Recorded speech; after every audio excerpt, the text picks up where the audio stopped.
Bismillahirrahmanirrahim. Assalamualaikum warahmatullahi wabarakatuh.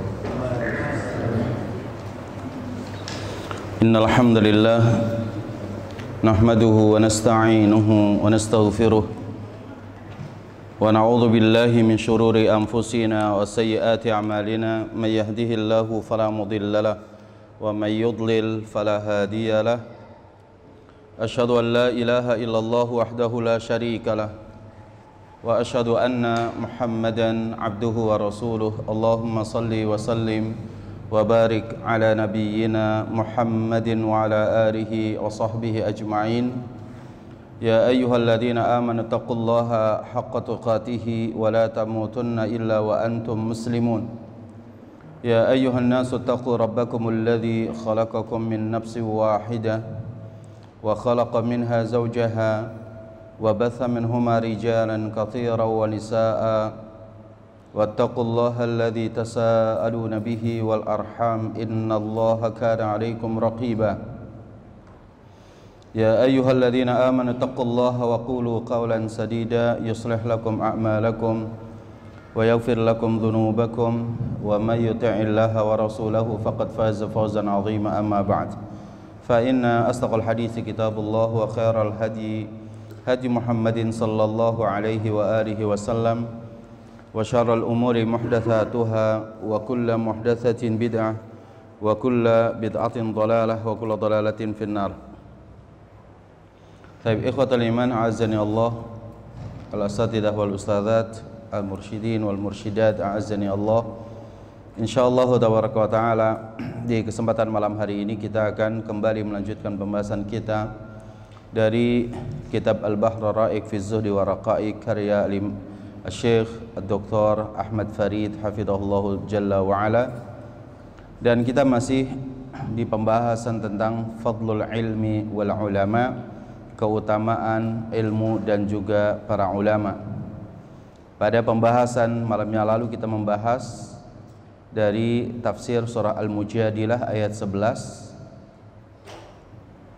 berkaitan dengan terangkatnya derajat orang-orang yang beriman dan juga orang-orang yang memiliki ilmu. Setelah kita jelaskan beberapa amalan yang bisa mengangkat derajat kita insyaallah tabaraka taala, kita akan lanjutkan. Qala al-muallif hafizahullahu tabaraka wa taala, wa minal adillati kadzalik, dan di antara dalil-dalil ala fadlil ilmi, atas keutamaan ilmu, wa ahlihi, dan orang yang punya ilmu. Orang yang punya ilmu, orang yang menuntut ilmu sekaligus dia memilikinya. Annallaha azza wa jalla, bahwasanya Allah jalla wa ala akhbara, memberikan kabar gembira kepada kita semuanya dan memberikan kabar kepada siapapun yang ingin mengambil ibrah dan pelajaran dari penjelasan ayat Al-Quranul Karim, anna ahlal ilmi, bahwasanya orang yang berilmu, hum ahlu khasyatihi, mereka adalah orang yang memiliki rasa takut kepada Allah subhanahu wa ta'ala. Bal khassahum min bainil ibad, bahkan Allah subhanahu wa ta'ala mengkhususkan mereka dengan karakter rasa takutnya kepada Allah lebih tinggi di antara hamba-hamba Allah yang lain. Jadi di antara keutamaan ilmu dan juga keutamaan orang yang berilmu, Allah mengkabarkan bahwa Allah akan berikan al-khasyah, yaitu rasa takut kepada Allah Jalla wa'ala. Bahkan Allah khususkan karakter rasa takut itu dimiliki oleh mereka di antara para hambanya.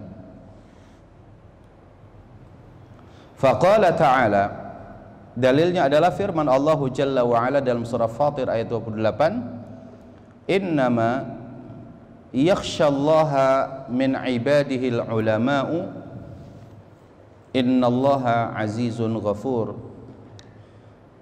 Hanyalah orang yang takut kepada Allah dari hambanya al-ulama, yaitu para ulama. Innallaha azizun ghafur, sesungguhnya Allah Jalla wa Ala Maha perkasa lagi Maha mengampuni. Kalimat innama yufidul hasr. Kalimat innama ini memberikan faedah pengkhususan atau pembatasan, bahwa di antara manusia itu yang memiliki rasa takut yang tinggi kepada Allah Jalla wa Ala hanyalah para ulama.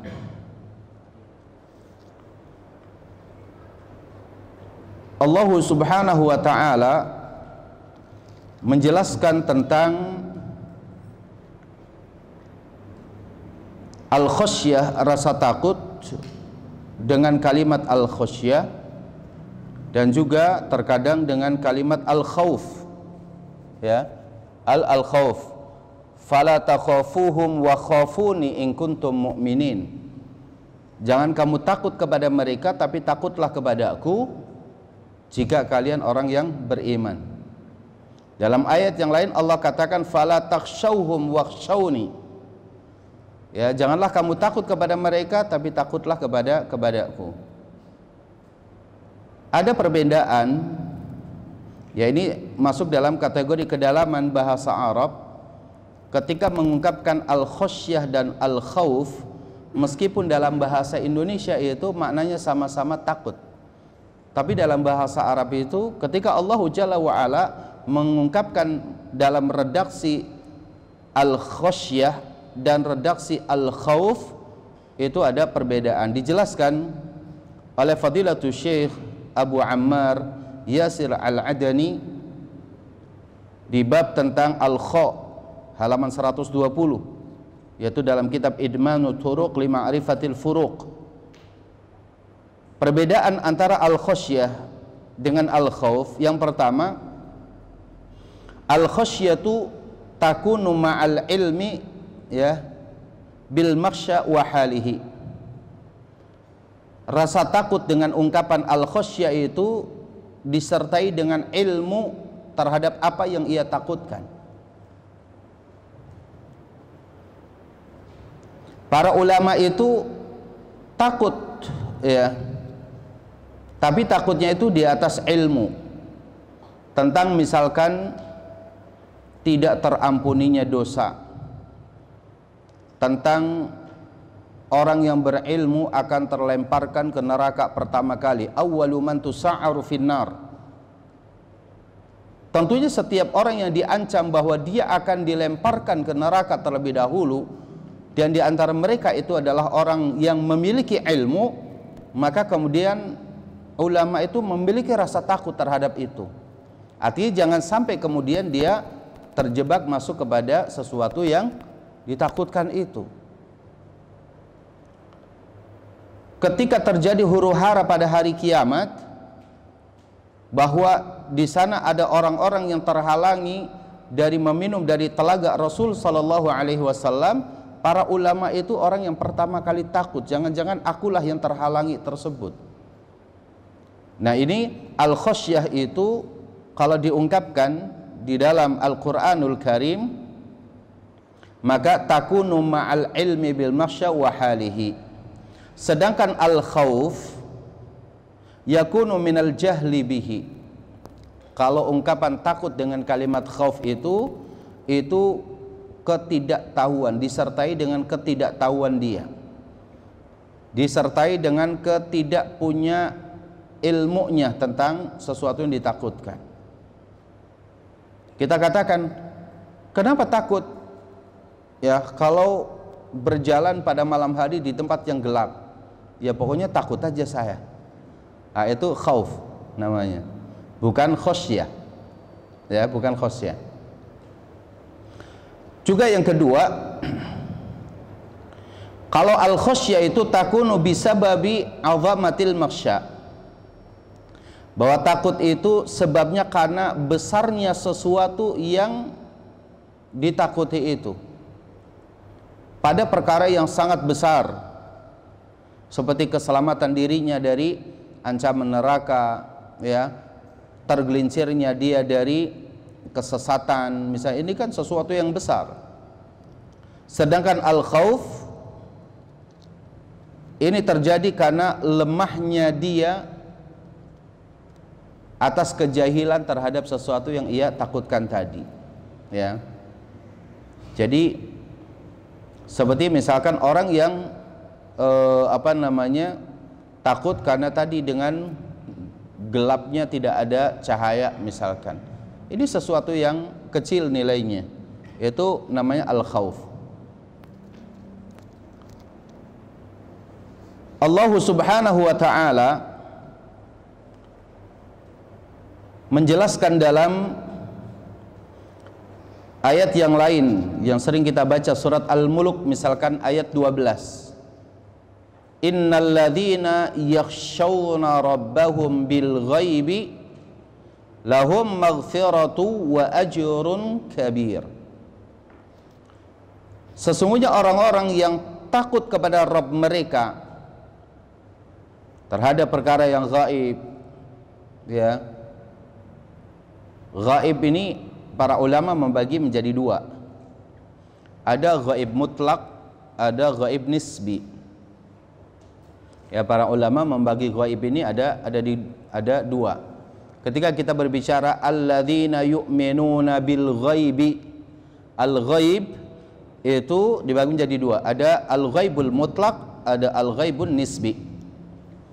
Al-ghaibul mutlak itu keghaibannya itu sama sekali tidak pernah nampak, tidak bisa dipikirkan, tidak bisa dibayangkan, ya, tidak bisa dipikirkan, tidak bisa dibayangkan. Para ulama mengatakan Allah gaibnya mutlak. Allah gaibnya mutlak. Tapi selain Allah Subhanahu wa ta'ala, sebagian para ulama mengatakan itu gaibnya nisbi, karena terlihat oleh sebagian dan tidak terlihat oleh sebagian dari makhluknya. Contoh misalkan, ya, ketika kita dapati misalkan para malaikat gaib, tapi gaib bagi sebagian manusia. Tapi bagi seluruh para nabi dan para rasul pernah berjumpa dengan malaikat, baik dalam wujudnya yang asli maupun dalam wujud yang menjelma menjadi manusia. Malaikat pernah atau seluruh para nabi pernah bertemu dengan malaikat Jibril alaihissalam. Kalau para nabi berjumlah 124.000 nabi, maka mereka semua pernah berjumpa dengan para malaikat. Begitu juga misalkan kita dapati di dalam kisah Nabiullah Ibrahim alaihissalam didatangi oleh tamu. Di hadis yang kedua di riwayat Al-Arba'in Nawawi, hadis Jibril, itu juga Jibril datang dalam wujud manusia, itu malaikat, ya. Wa Jibril atakum yu'allimukum dinakum. Yang datang kepada kalian itu Jibril mengajarkan agama kalian. Surga dan neraka dikabarkan dalam peristiwa Mi'raj Rasulullah sallallahu alaihi wasallam, Rasulullah ditampakkan surga dan neraka tersebut. Tapi bagi kita itu gaib. Ya, Allah Jalla wa Ala mengkhususkan kepada siapa yang Allah kehendaki. Jin juga sama. Ya. Orang-orang yang takut kepada Rabb Jalla wa Ala, Allah memberikan janji kepada mereka itu apa? Lahum maghfirah. Bagi mereka ampunan Allah Subhanahu wa ta'ala, wa ajrun kabir, dan pahala yang besar. Para ulama, mereka yang memiliki rasa al-khasyah, innama yakhsyallaha min ibadil ulama, telah mendapati dua janji Allah Subhanahu wa ta'ala. Yang pertama adalah maghfirah, Allah telah berikan ampunan kepada mereka, dan yang kedua adalah ajrun kabir. Para ulama tafsir ketika menjelaskan apa itu ajrun kabir, Ya, pahala yang besar ada dua. Ajrun kabir ada dua, yaitu dukhulul jannah, masuk dia ke dalam surga Allah Jalla wa Ala, wan najat minan nar, dan juga selamat dari api neraka. Itu ajrun kabir. Jadi pahala yang besar itu adalah manakala seseorang dimasukkan oleh Allah ke dalam surga dan diselamatkan dia dari neraka. Itu berarti dia telah mendapatkan ajrun kabir. Dan ini bisa diraih oleh kita manakala kita itu memiliki rasa takut kepada Allah Subhanahu wa ta'ala.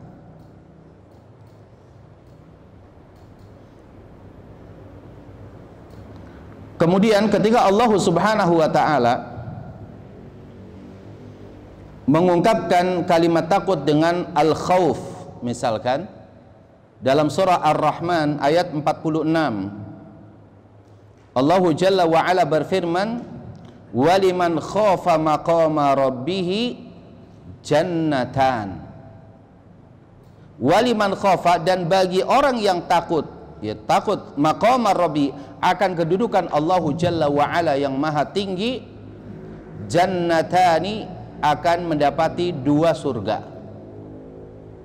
Ya, waliman khafa maqama rabbih jannatan, dan bagi orang yang takut akan kedudukan Allah Subhanahu wa ta'ala, wa Allahu Jalla wa Ala maha tinggi, maha mulia, maha kuasa, maha berkehendak, maha menghidupkan, mematikan, dan segalanya, maka orang yang memiliki rasa takut dengan seluruh apa yang ada dimiliki Allah Subhanahu wa ta'ala, baginya jannatan, yaitu dua surga. Dijelaskan oleh para ulama tafsir bahwa yang dimaksudkan al-jannatan, dua surga yang terbuat dari emas. Dua surga yang terbuat dari emas itu aniyatuhu minadz zahab, seluruh peralatan di dalamnya terbuat dari emas. Ya. Begitu juga apa? Sarir, yaitu apa tuh? Tempat tidurnya, permadaninya, seluruh apa yang ada di dalam surga, dua surga yang disediakan bagi orang yang memiliki rasa takut kepada Allah, itu semuanya terbuat dari emas. Lantas kemudian para ulama mengatakan, kenapa? Sebabnya apa? Mereka itu, orang yang memiliki rasa takut kepada Allah itu diberikan dua surga. Lantas kemudian dijelaskan, termasuk penjelasan ini terdapat di dalam kitab, yaitu Tafsir As-Sa'di rahimahullahu tabaraka wa ta'ala, jannatun, ya, satu surga itu jazaan litarkil manhiyat, wa jannatun jazaan ala fi'li ta'at. Karena orang kalau memiliki dia rasa takut, Allah akan berikan balasan, pertama karena dia meninggalkan perkara-perkara yang dilarang oleh Allah Subhanahu wa ta'ala, dan satu surga karena dia sebagai balasan atas perbuatan dia dalam ketaatan kepada Allah Subhanahu wa ta'ala. Maka di sana ada perkara-perkara yang kalau kita memiliki rasa takut kepada Allah Jalla wa Ala, pertama adalah adaul faraid. Kita pasti akan mensegerakan untuk bisa menunaikan kewajiban-kewajiban kita kepada Allah Subhanahu wa ta'ala.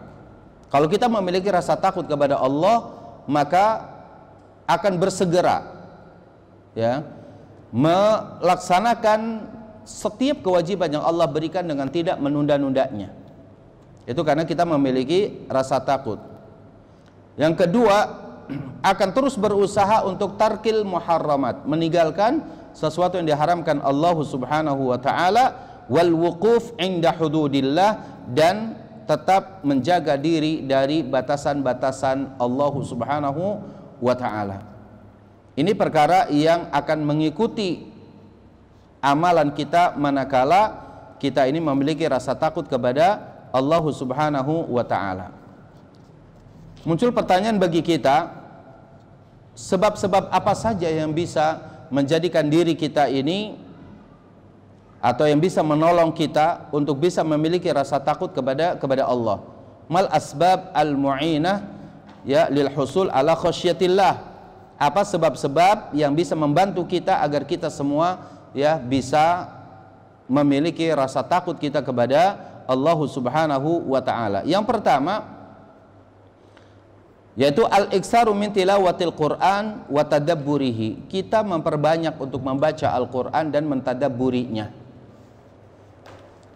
Jadi memperbanyak kita membaca Al-Quran dan memperbanyak kita mentadabburi ayat-ayat Al-Quranul Karim akan melahirkan khasyah, rasa takut kita kepada Allah Subhanahu wa ta'ala.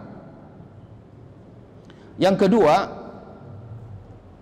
at-tafkiru fil masir ba'dal maut, memikirkan kembalinya kita setelah kematian ini. Kita banyak berpikir bagaimana setelah kita mati ini mau kemana. Dari mulai apa? Ahwalil qabr, bagaimana nasib kita di dalam kubur kita, yang kita tidak pernah tahu. Tahun ini, tahun besok, tahun depan lagi kita akan menghadap Allah Jalla wa'ala. Ya, maka at-tafkir fil masir, berfikir untuk kembalinya kita kepada Allah Subhanahu wa ta'ala ba'dal maut, setelah kematian kita. Kita memikirkan tentang keselamatan kita di dalam kubur, keselamatan kita pada saat dibangkitkan oleh Allah pada yaumul ba'ats, keselamatan kita pada saat kita di mahsyar, keselamatan kita dan lain-lainnya. Banyak memikirkan ke arah sana, itu insya Allah akan membantu kita untuk memiliki rasa takut kita kepada Allah Subhanahu wa ta'ala. Dan yang ketiga, bersegera terus untuk mencari amalan-amalan yang bisa mendatangkan ridha Allah Subhanahu wa ta'ala. Taib. Ini makna daripada al-khasyah dan bagaimana cara mendapatkan al-khasyah ataupun rasa takut kita kepada Allah Subhanahu wa ta'ala. Qala Ibnu Mas'ud radhiyallahu anhu. Kemudian Fadilatul Syekh membawakan athar dari Abdullah Ibnu Mas'ud radhiyallahu anhu.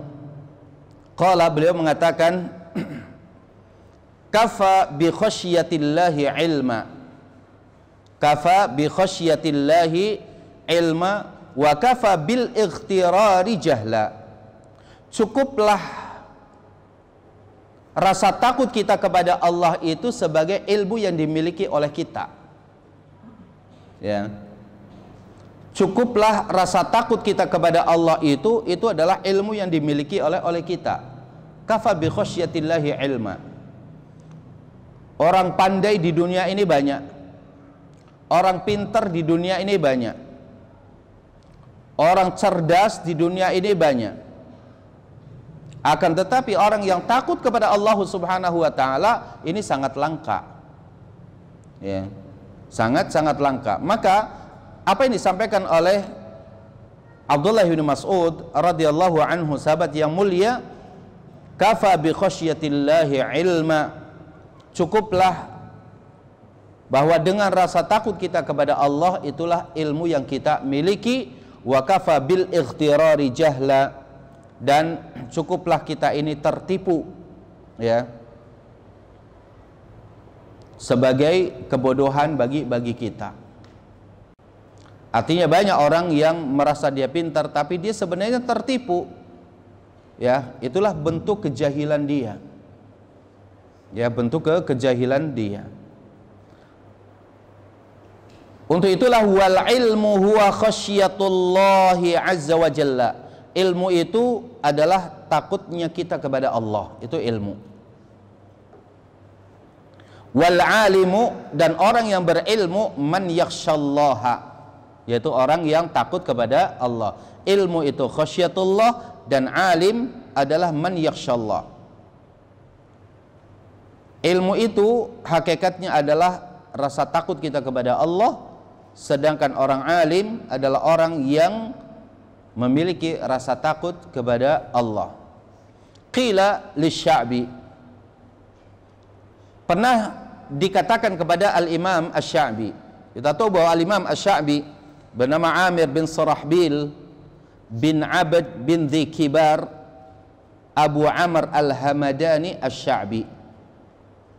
Ya, beliau bernama Amir bin Surahbil bin Abd bin Dhi Kibar Abu Amr Al-Hamadani Asy-Sya'bi. Beliau adalah seorang ulama besar di kalangan tabi'in yang lahir pada tahun 21 Hijriah, pada saat kekhilafahan Umar ibn al-Khattab radhiyallahu anhu. Di antara guru beliau adalah para sahabat yang mulia, Sa'ad ibn Abi Waqqas, Abu Hurairah radhiyallahu an, ya, Abu Sa'id al-Khudri radhiyallahu an. Ini guru daripada Al-Imam Asy-Sya'bi. Termasuk Aisyah Ummul Mukminin, Ummu Salamah, ini juga adalah guru dari Al-Imam Asy-Sya'bi. Jadi seorang laki-laki kita boleh punya guru seorang wanita jika memang wanita itu dia mumpuni dalam ilmu tersebut. Sebagaimana Aisyah radhiyallahu anha hadir di majelisnya Aisyah itu adalah kaum laki-laki. Yang menandakan di sini dalam kisah ini bahwa sebenarnya suara wanita jika untuk sebuah ilmu itu bukanlah aurat. Karena dia tegas dalam menyampaikan. Bukan perkataan yang sia-sia, bukan perkataan yang bisa menarik hati kaum laki-laki. Karena berdasarkan hadis ini bahwa Aisyah radhiyallahu anha mengajarkan para sahabat, Ummu Salamah pun mengajarkan kepada para sahabat. Bahkan ada 3 orang yang dikatakan sahabat itu datang kepada Aisyah bertanya tentang ibadah Nabi. Lalu kemudian dijelaskan oleh Aisyah, Nabi itu begini. Itu namanya dia mendapatkan ilmu. Ya. Ini salah satu bukti kecerdasan Aisyah Ummul Mukminin radhiyallahu anha. Adapun salah satu murid daripada Al-Imam Asy-Sya'bi adalah Al-Imam Makhul, yang juga dikenal dalam khazanah keilmuan Islam, dan juga Al-Imam Muhammad ibn Sirin rahimahullahu tabaraka wa ta'ala. Al-Imam Asy-Sya'bi wafat pada tahun 100 Hijriah. Pada tahun 100 Hijriah. Pernah dikatakan kepada Al-Imam Asy-Sya'bi, qila lisy-Sya'bi, ya alim, wahai seorang ulama, gitu, wahai seorang ulama, wahai orang yang alim. Jadi dipanggil Al-Imam Asy-Sya'bi itu dengan sebutan ya alim. Qala, langsung dicegah oleh Al-Imam Asy-Sya'bi dengan mengatakan apa? Innamal alim man yakhshallah. Sesungguhnya alim itu adalah orang yang takut kepada Allah. Bisa saja ini adalah salah satu bentuk ketawadhuan seorang Al-Imam Asy-Sya'bi, atau yang kedua, Al-Imam Asy-Sya'bi ingin mengajarkan kepada murid-muridnya di kalangan tabi'in bahwa ya, tidak semua orang yang berilmu itu bisa dikatakan ulama. Ya, ini ada perkara yang sangat penting dalam masalah ini. Baik. Wa minal adillati kadzalik, dan di antara dalil juga ala fadlil ilmi wa syarafih, atas keutamaan ilmu dan kemuliaan ilmu, annallaha azza wa jalla, bahwasanya Allah subhanahu wa ta'ala syahida, bersaksi, liman atahul ilma, bagi siapa saja yang Allah berikan kepadanya ilmu, bi annahu atahu khairan katsira, bahwasanya Allah telah memberikan kepadanya kebaikan yang sangat banyak. Ya, kata Fadilatul Syekh di sini dikatakan bahwa di antara bentuk penjelasan tentang keutamaan ilmu dan kemuliaan ilmu, Allah telah memberikan kesaksian bahwa siapa saja yang Allah berikan ilmu kepadanya, berarti ilmu itu merupakan khairan katsira, yaitu kebaikan yang sangat banyak. Dalilnya apa? Surah Al-Baqarah ayat 269.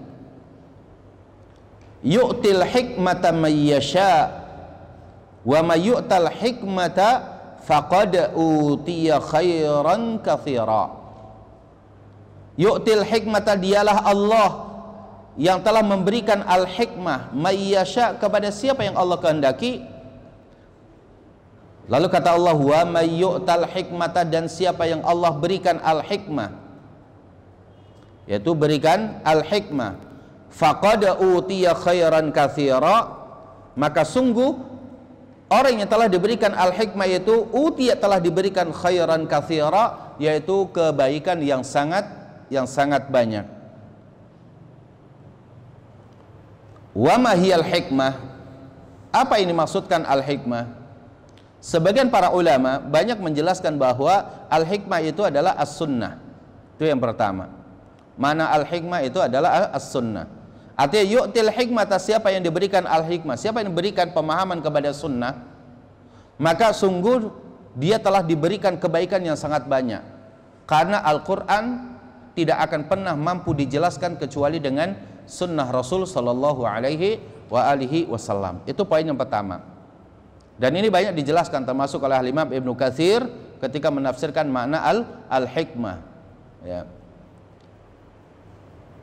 Tapi Fadilatul Syekh di sini membawakan perkataan dari Al-Imam Ibnu Qutaibah. Al-Imam Ibnu Qutaibah adalah Abu Muhammad Abdullah bin Abdul Majid bin Muslim bin Qutaibah Ad-Dainuri. Ini Imam Ibnu Qutaibah bernama Abu Muhammad Abdullah ibni Abdul Majid, ya, ibni Muslim ibni Qutaibah Ad-Dainuri, yang lahir pada tahun 213 dan wafat pada tahun 276 Hijriah. Ibnu Qutaibah sebenarnya bukan orang Arab, tapi dia orang Persia, orang Persia. Mungkin ini juga hasil daripada barakah dakwahnya Salman al-Farisi sebelumnya. Dan ini Al-Imam Ibnu Qutaibah sangat dikenal.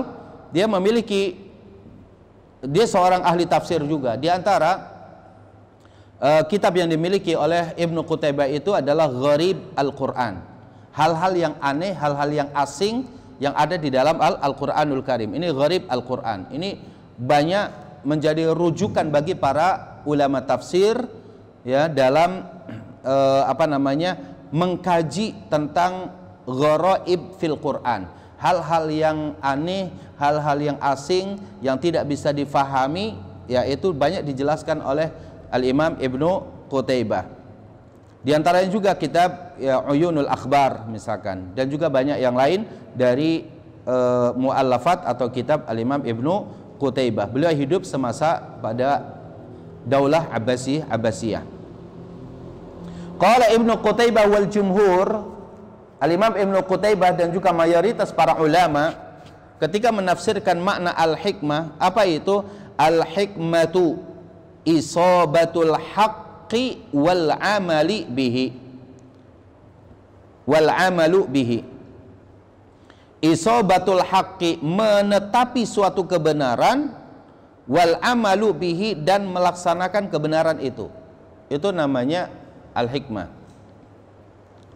Jadi al-hikmatu isabatul haqqi wal amalu bihi, yaitu menetapi suatu kebenaran dan mengamalkan kebenaran itu.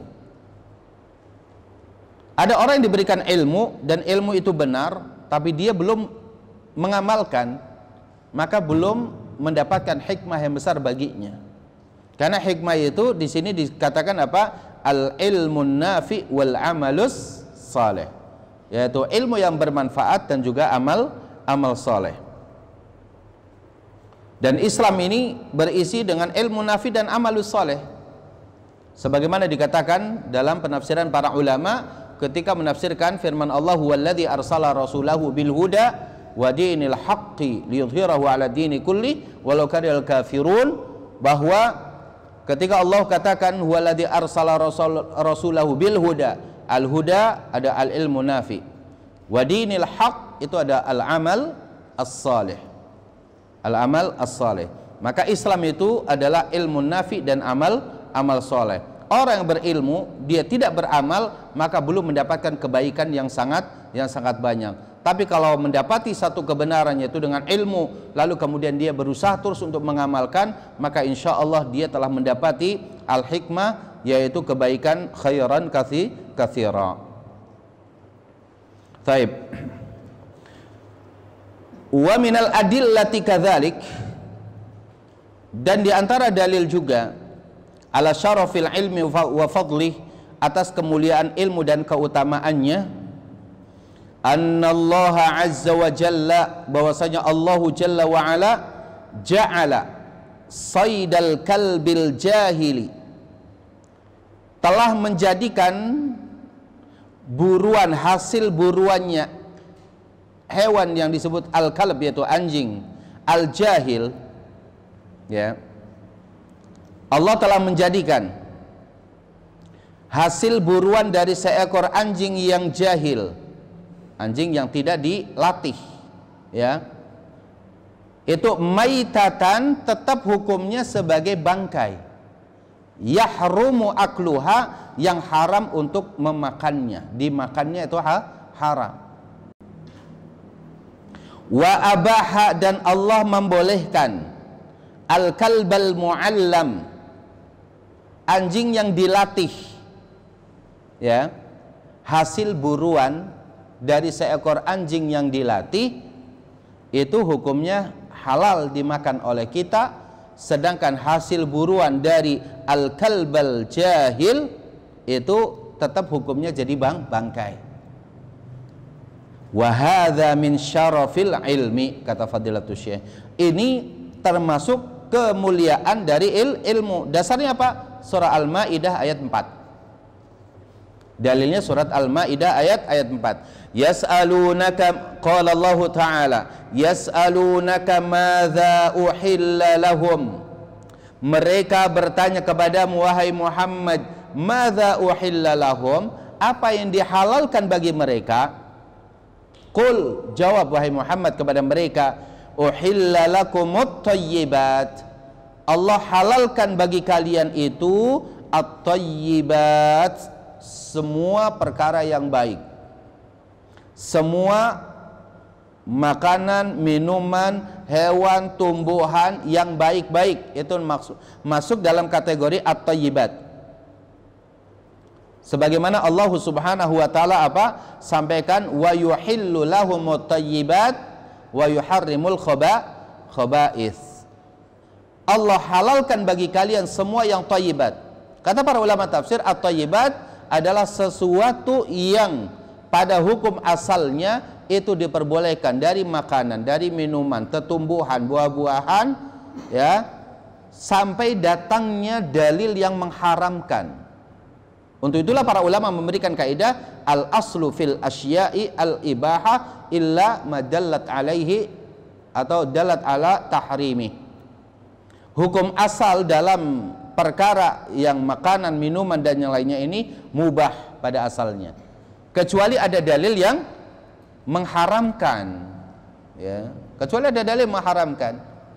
Kalau kita saat ini misalkan, ya, ditanya satu persatu, contoh misalnya di lapangan ini, ya, apa dalil ciplukan itu halal, ya kan? Jawabannya itu al aslu, itu hukum asalnya.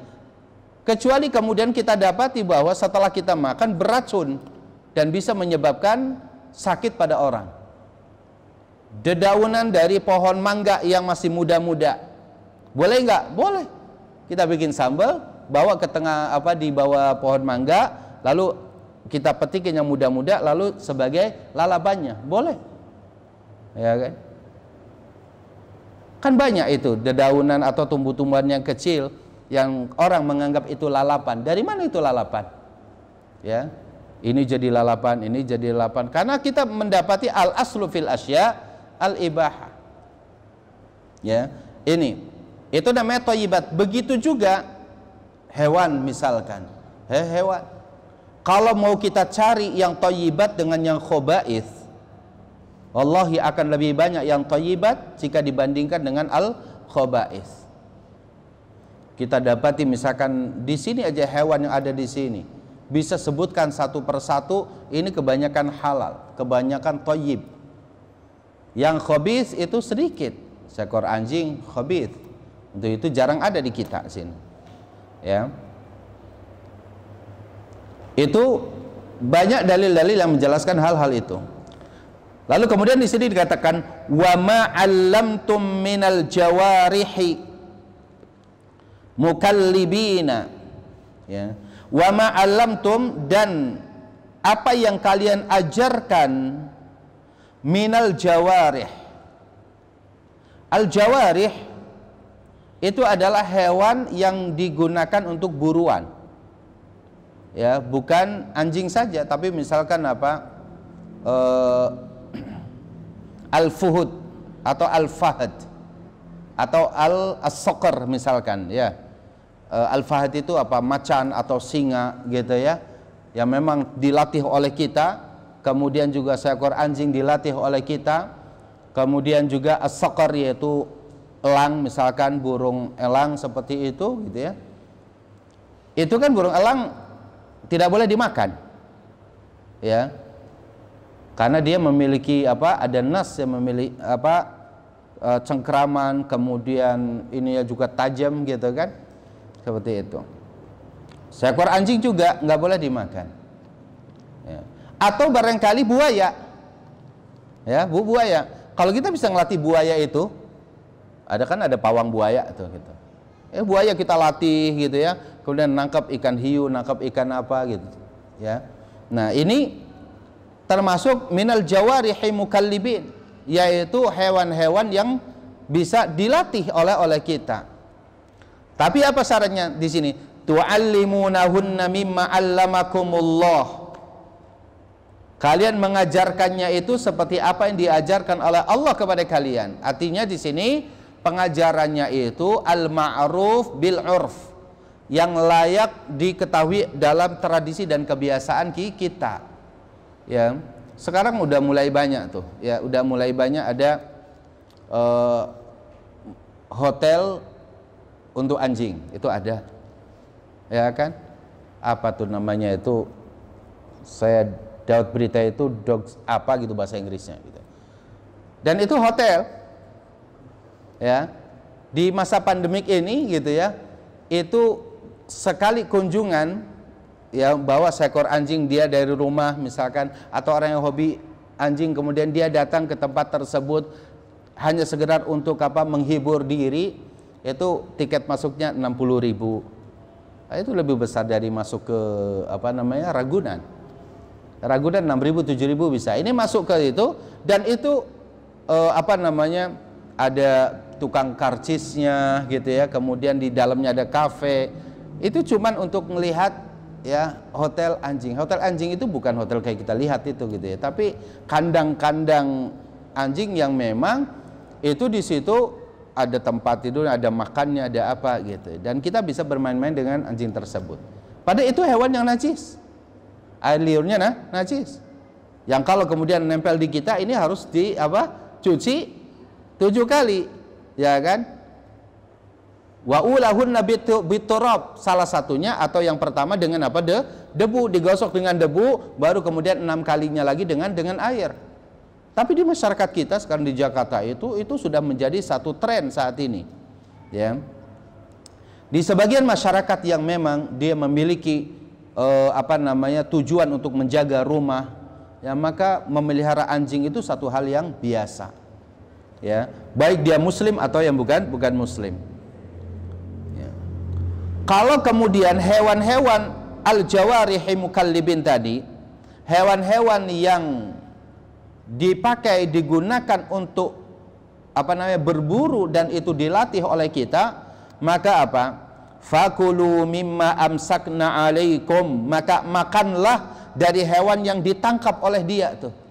Artinya halal hewannya ditangkap. Ayam yang ditangkap oleh anjing itu, ayamnya boleh dimakan oleh kita. Ya, kata para ulama tafsir, baik ayamnya itu ketika setelah ditangkap itu mati atau tetap masih hidup. Ya. Itu boleh dimakan. Pertanyaan bagi kita nanti dalam kajian fikihnya banyak masalah ini gitu ya. Saat itu gimana? Kalau dia ketika nangkap itu air liurnya kan pasti di situ. Apakah mesti dicuci 7 kali? Disinilah pengecualian fikih. Dia mengatakan tidak perlu dicuci sampai 7 kali. Luar biasa para ulama fikih ketika menjelaskan masalah ini. Fakulu mimma amsakna alaikum, makanlah dari apa yang ditangkap oleh mereka untuk kalian. Wadhkuru smallahi alaihi, dan sebutkan nama Allah alaihi atas binatang yang akan dilepas. Ya. Jadi melepaskan anjing itu bismillah, yuk berburu silahkan. Gitu. Bismillah, suruh berburu dia.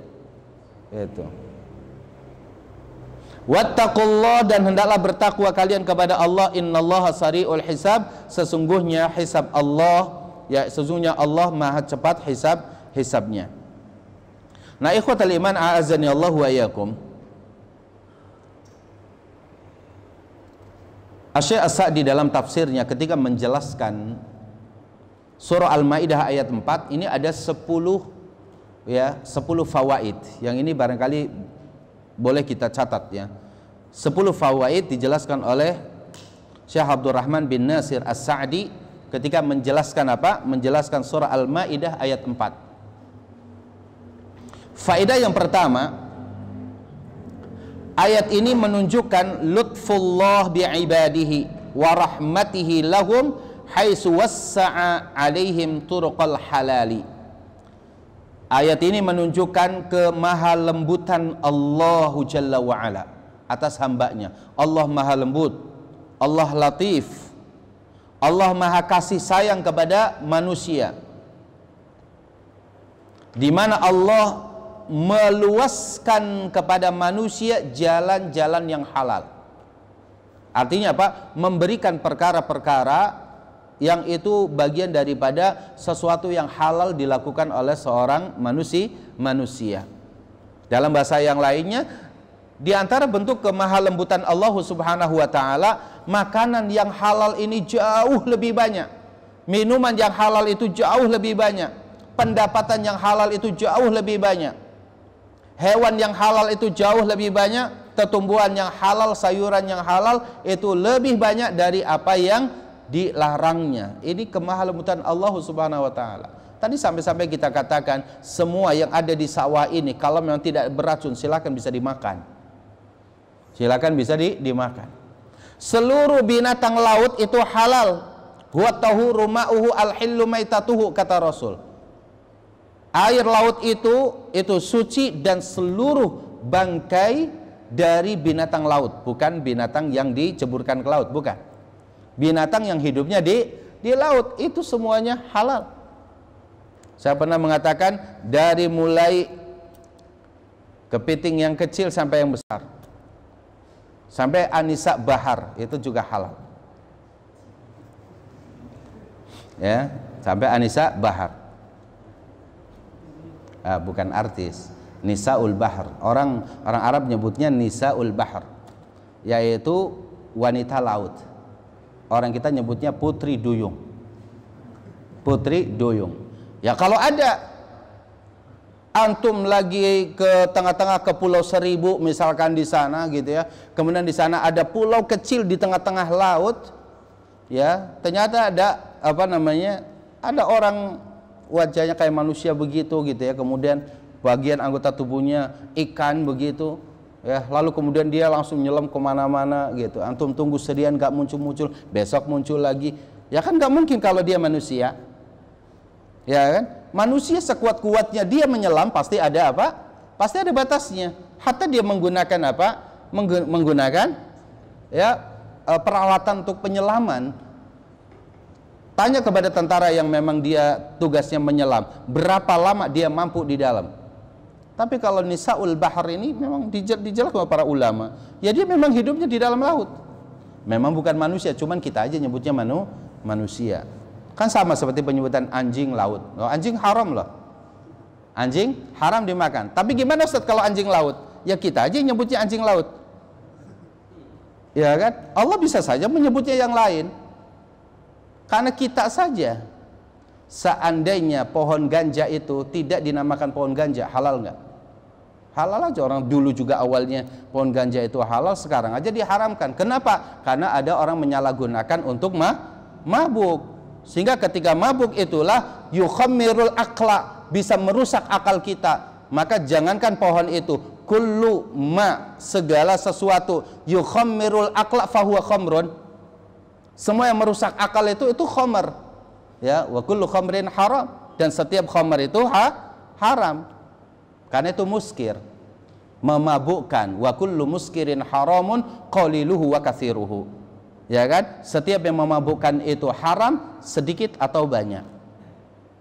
Kemarin saya dicecer oleh jamaah Swiss. Dia mengatakan, "Ustadz, kami ini di sini udah biasa, Ustadz." "Biasa apa, Ibu?" saya bilang. "Kami ini para pejabat. Kalau kami diajak rapat, kalau kami ini suami kami dan istri kami diajak untuk rapat, misalkan di kantor-kantor yang ada di sini, itu sudah pasti di depannya itu whisky, nggak ada teh, nggak ada kopi, gitu. nggak ada jus, kata dia gitu.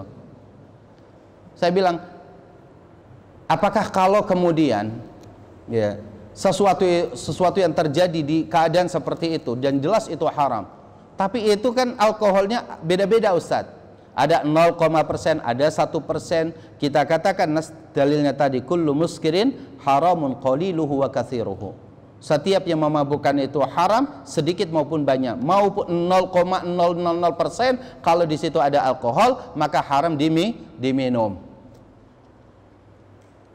Tapi nggak mabuk Ustaz, iya, tapi karena ada makna sedikit pun itu nggak boleh. Waduh, gimana nih jelasin kepada kantor-kantor nanti? Karena kami udah biasa minum sedikit gitu, sekedar untuk persahabatan. Nggak bisa. Kita umat yang perlu fashhadu bi anna muslim, persaksikan kepada mereka bahwa kita itu adalah muslim. Jadi nggak boleh Ustaz, nggak boleh. Jadi kami harus bawa air mineral sendiri, ya boleh jadi begitu. Atau minta jus gitu ya, dan lain-lainnya. Ini banyak perkara seperti ini. Jadi masyarakat kita nggak bisa mengalah terhadap perkara seperti itu. Artinya kita boleh mengikuti tradisi atau budaya ma'lam yukhalif asy-syariah, selama tidak menyelisihi syariat. Kalau menyelisih syariat maka nggak boleh. Ini faidah yang pertama. Ya. Jadi termasuk bukti kemahalembutan Allah Jalla wa Ala, Allah memberikan jalan-jalan yang halal begitu banyak kepada kita. Ini poin yang pertama. Yang kedua, tushtaratu an takunal jawarihu mu'allamatan mu'allamatan al-ma'rufah bil urfi. Disyaratkan bahwa hewan buruan itu terlatih dengan latihan yang dikenal di masyarakat setempat. Ya. Jadi hewan buruan itu harus terlatih, mu'allamah, harus dilatih, diajarkan. Ya, apa yang urufnya, misalkan nangkep seperti apa, larinya harus seperti apa, gitu kan? Misalkan dia nangkep itu harus amanah misalkan. Karena kalau tidak amanah jatuhnya kepada haram. Contoh misalkan apa? Hewan atau seekor anjing yang kita lepas, meskipun diawali dengan baca bismillah, tapi kemudian sampainya dia nangkep itu, dia makan duluan, entah pahanya dimakan duluan gitu kan. Nanti baru kemudian dia bisa minta alasan ke majikannya. Kan ngomongnya apa, kan majikannya yang tahu. Karena orang yang latih itu pasti dia tahu bahasa yang tersebut. Maka dia bohong berarti. Kalau bohong pada saat itu yang masih tersisa dari hewan buruan itu jadi bangkai. Berarti dia nggak amanah tuh. Atau dengan cara apa? Dengan cara ketika dia tangkap merontak-rontak terus sampai akhirnya apa? Ini dibentur-benturkan, jadi tangkap, dilepas, dibanting sama dia, gitu kan, sampai dilemparkan ke misalkan ke batu yang besar, gitu kan, sampai kemudian dia mati. Matinya bukan karena cengkraman dia, tapi matinya karena dibanting. Maka itu bisa masuk al-munkhaniqatu wal mutaraddiyatu wan natihatu, gitu ya. Bukan ditangkap, tapi kemudian apa? Misalkan kalau ditangkap itu mungkin dia cekik ya dengan cengkeraman dia atau digigit gitu ya, kemudian setelah itu dibawa segera langsung menghadap ke majikannya, bukan dengan cara dilempar ke atas sama mulutnya gitu, atau dianya hewan naik ke atas, dari atas langsung dibanting gitu. Itu kan masuk dengan al-mutaraddiyah, itu yang diharamkan. Nah ini berarti terlatihnya harus jelas, kita harus ngelatih hewan piaraan tersebut itu harus jelas. Itu yang kedua. Yang ketiga,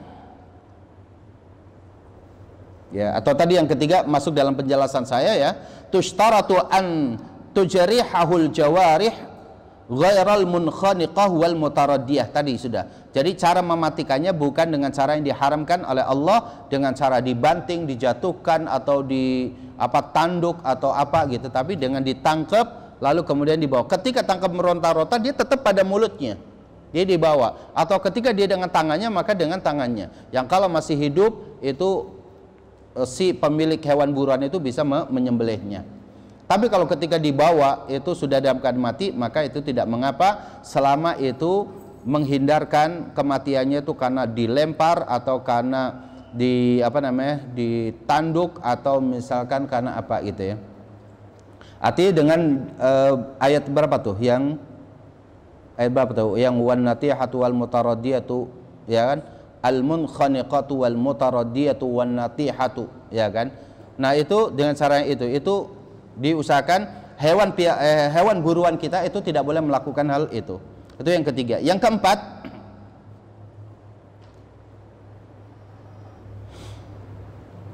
diperbolehkan kita jawazu iqtina'il kalbis saidi, yaitu lihillihi fi saidi wa ta'limi. Kita boleh di sini yaitu memelihara seekor binatang buas.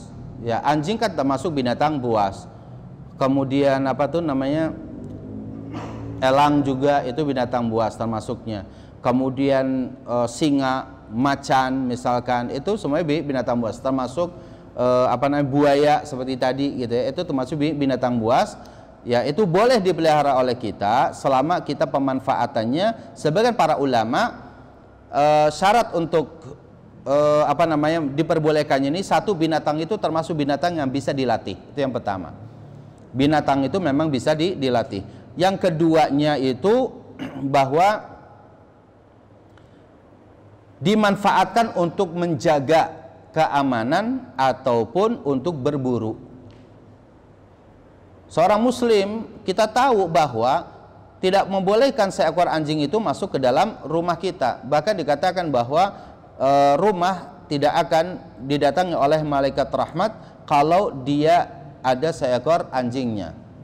Tapi bagaimana kemudian kalau kita memelihara seekor anjing dengan tujuan untuk berburu maupun untuk menjaga rumah? Boleh kita pelihara, tapi tidak perlu sampai masuk ke dalam rumah kita. Dibuatkan rumah di luar, ya, di pekarangan misalkan, di situ kemudian dilatih oleh kita untuk menjaga.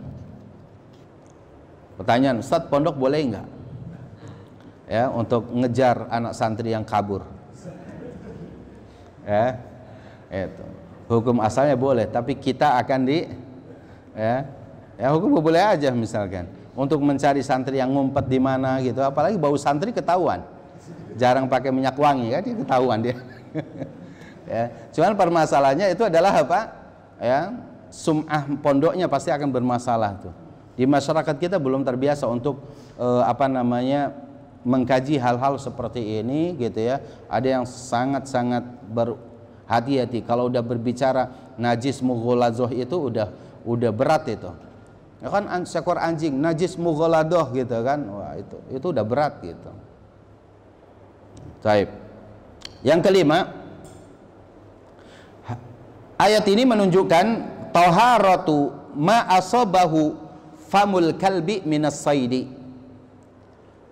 Suci apa yang terkena oleh gigitan anjing dari hewan buruan. Artinya tadi kita tahu bahwa air liurnya anjing itu najis. Kalau mengenai tubuh kita, pakaian kita harus dicuci sampai 7 kali. Dan basuhan yang pertama itu harus dengan apa? Dengan debu misalkan. Tapi ini ayam yang kita mau makan terkena air liur anjing gitu ya.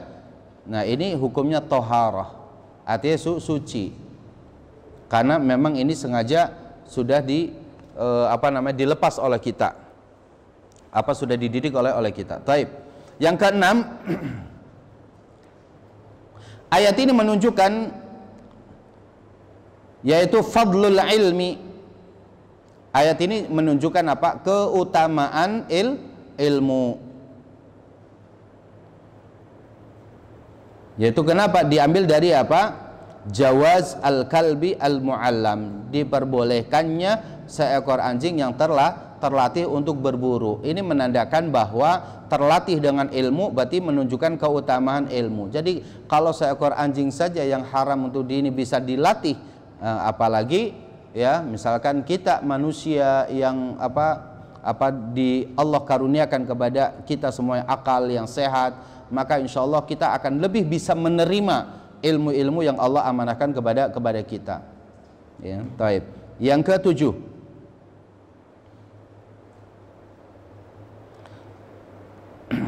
ayat ini menunjukkan apa? Bahwa al-istighalu bi ta'limil kalbi wat tayri yajuz ghairu madhmum. Ya. Bahwa kita punya kerjaan mengajarkan seekor anjing atau seekor elang memelihara burung nih, itu bukan perkara yang madhmum, bukan perkara yang tercela. Selama apa? Lis-saidi wal intifa' bihi. Selama itu untuk berburu dan untuk mengambil manfaat dari itu. Ada orang setiap hari juga dia memelihara misalkan banyak burung-burung hias di dalam di luar ya, di dalam sangkar, kemudian dilatih suaranya doang gitu ya. Kan waktunya habis seperti itu. Ya, artinya tiap hari dia mungkin mengeluarkan, kemudian nanti dikasih makan, mandiin, kemudian setelah itu dilatih bersuara gitu ya. Kemudian nanti pada saat ada lomba dibawa ke tengah-tengah lapang, itu kan banyak orang-orang seperti itu. Termasuk yang di sini kan juga ada yang jual seperti itu. Ya, hukum jualan seperti itunya itu boleh. Bahkan kita memelihara ya seekor burung untuk diambil manfaatnya, ya itu boleh. Cuman catatannya adalah selama tidak menyibukkan kita dari ibadah kepada Allah. Karena kalau sampai menyibukkan diri kita dari ibadah kepada Allah, menyibukkan diri dari sesuatu yang yang lebih bermanfaat ya, atau yang lebih bermanfaat itu ditinggalkan, tapi kita ngambil yang manfaat dengan meninggalkan yang lebih bermanfaat, maka kita akan masuk dari hadis min husni islamil mar'i tarkuhu ma la ya'ni. Yang kedelapan, ya, ayat ini juga menjadi dalil hujjatun liman yubih bai'al kilab. Ya, ayat ini juga menjadi dalil bagi orang yang membolehkan jual beli anjing. Itu boleh. Ini ayat ini. Karena orang yang membeli anjing itu pasti dia siap melatihnya. Dia latih, dia gitu ya.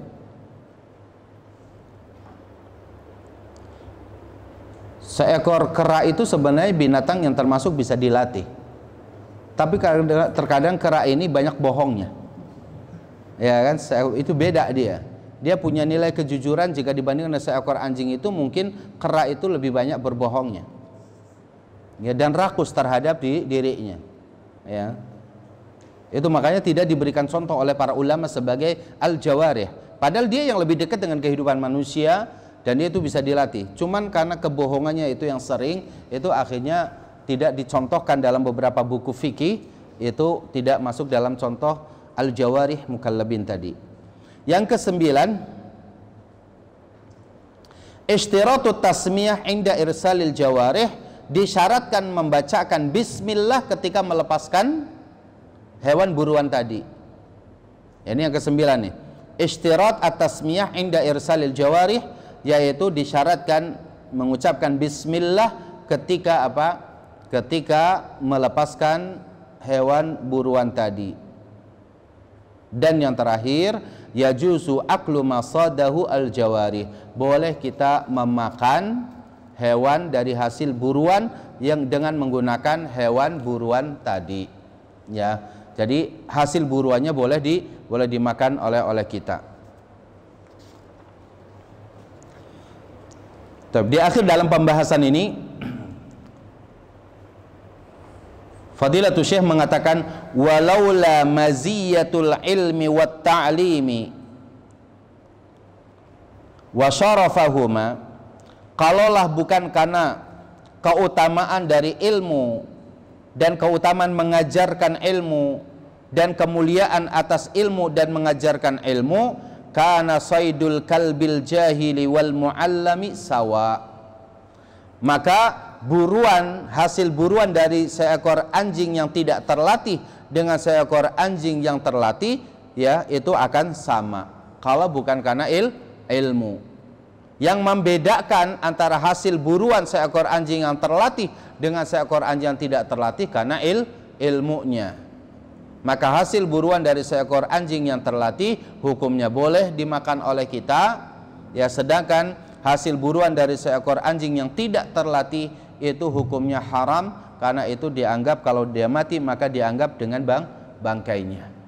Ya, Allahu taala a'la wa alam. Saya kira kita cukupkan ya pembahasan kita sampai poin ini insyaallah taala, dan kita akan bahas kembali pada kesempatan yang akan datang tentang fadlul ilmi wal ulama, ya, dan masih panjang insyaallah berkaitan dengan masalah ilmu dan ulama ini. Baik, barangkali ada yang mau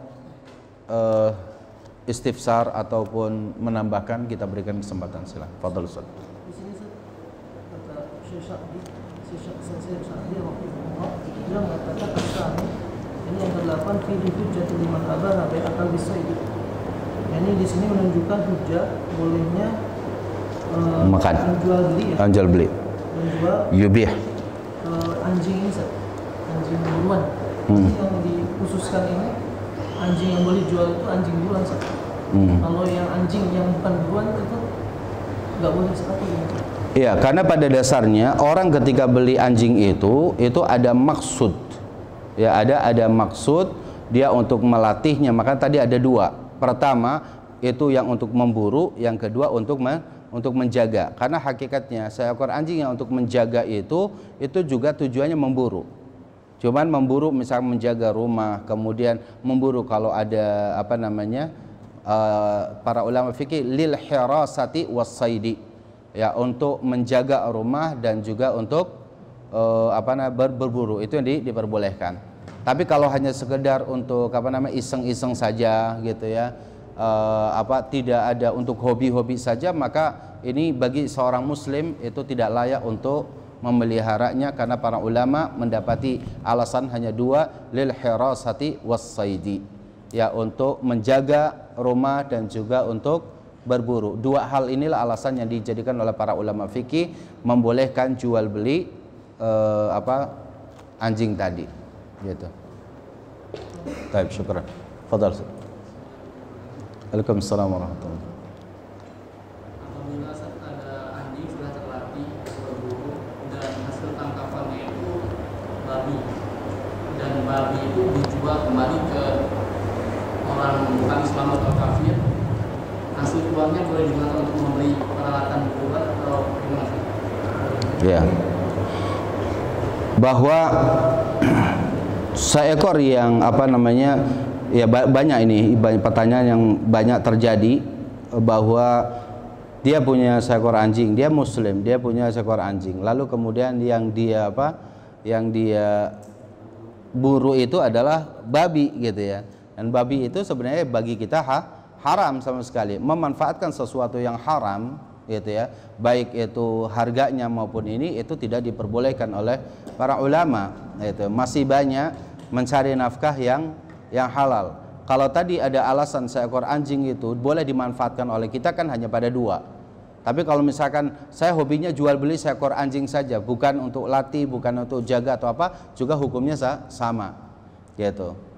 Nah, begitu juga hasil daripada jual beli dari babi tersebut, kecuali perkara yang haram tersebut ini sudah ada pada diri kita, dan sebelumnya kita mengetahuinya itu tidak di atas ilmu.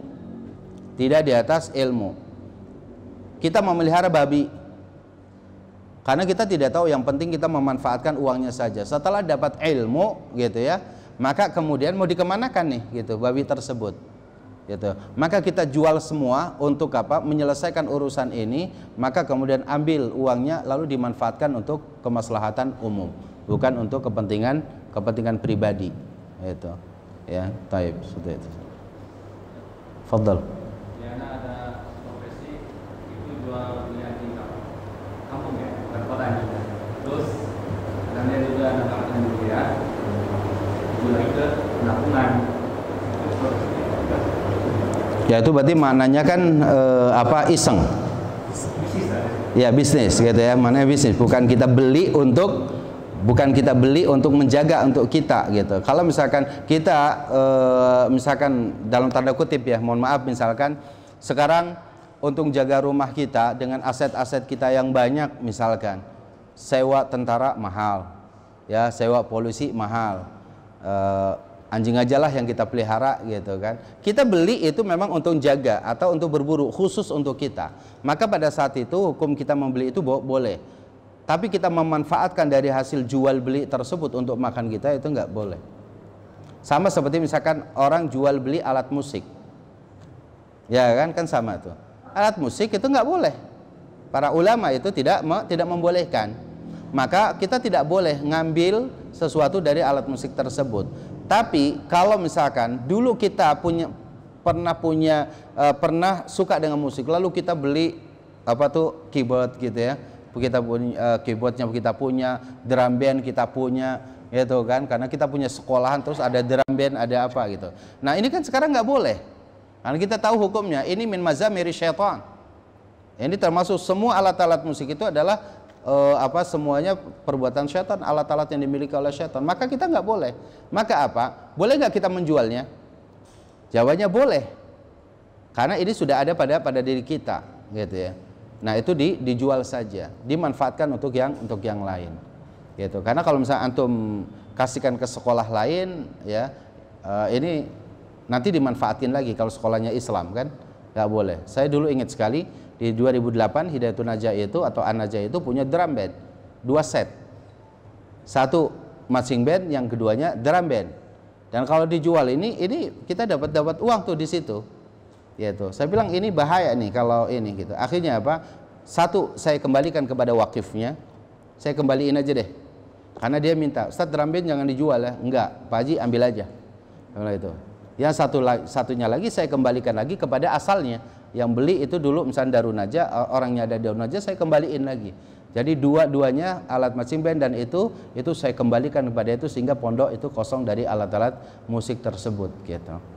Ya. Jadi kalau sudah ada pada diri kita, jual ataupun dihancurkan kalau memang kita sulit untuk mencari orang yang untuk menerima itu gitu ya, yang tidak ada semua kanan kiri kita muslim semua, dan itu kita juga nggak boleh memfasilitasi keharaman itu gitu ya, maka itu dihancurkan atau dijual kepada orang yang mereka orang kafir atau apa, nanti hasilnya bisa diambil uangnya dimanfaatkan untuk kemaslahatan umum. Baik, ada lagi?